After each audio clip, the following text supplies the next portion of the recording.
Aujourd'hui, on entend souvent l'expression « prendre soin de soi ». Mais que signifie-t-elle vraiment?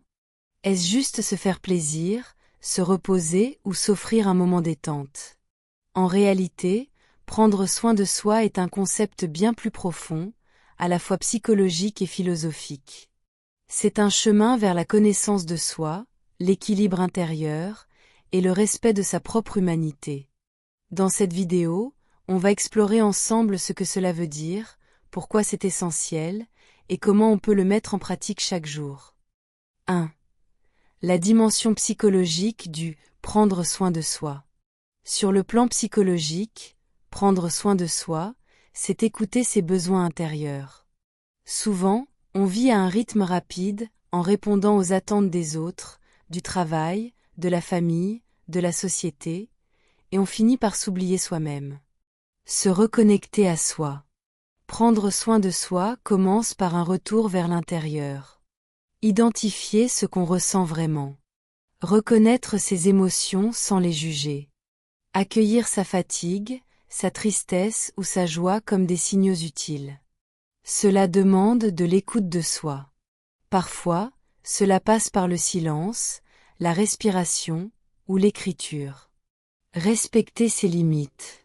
Prendre soin de soi, c'est aussi savoir dire non quand c'est nécessaire. Beaucoup de personnes s'épuisent à vouloir tout faire, tout réussir, tout donner. Or, la santé mentale se nourrit de limites claires. Dire non, c'est protéger son énergie, son équilibre et sa paix intérieure. Cultiver l'équilibre. C'est apprendre à équilibrer ses domaines de vie. Travail, repos, relations, plaisir, apprentissage. Le but n'est pas la perfection, mais la cohérence. Quand nos actions sont alignées avec nos besoins, on se sent plus vivant, plus stable, plus serein. 2. La dimension philosophique du « prendre soin de soi ». Le « prendre soin de soi » n'est pas une idée nouvelle. Dans la Grèce antique, Socrate et Platon parlaient déjà du souci de soi, epimleiaotou. Pour eux, se connaître soi-même était la condition d'une vie juste et équilibrée. La connaissance de soi. Connais-toi toi-même. Cette phrase, gravée sur le temple de Delphes, résume l'essence du soin de soi. Prendre soin de soi, c'est se questionner. Qui suis-je vraiment? Qu'est-ce qui me rend heureux?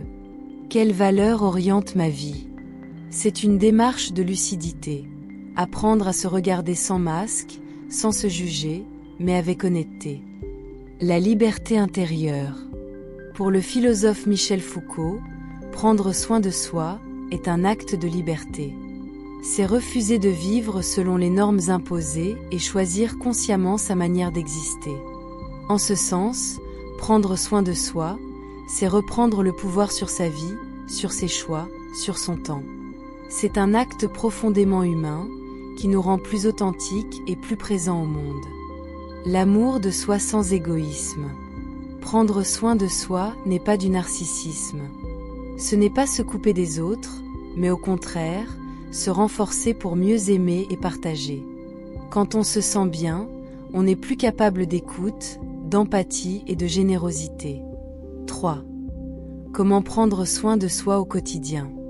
Maintenant que l'on comprend mieux le sens profond du « prendre soin de soi », comment le mettre en pratique concrètement? Voici quelques pistes simples. Se réserver du temps chaque jour pour soi. Lecture, méditation, marche, silence. Observer ses pensées sans se juger, pour apprendre à mieux les comprendre. Exprimer ses émotions au lieu de les refouler. Entretenir des relations saines, basées sur le respect mutuel. Apprendre à ralentir, à se déconnecter du bruit et des écrans.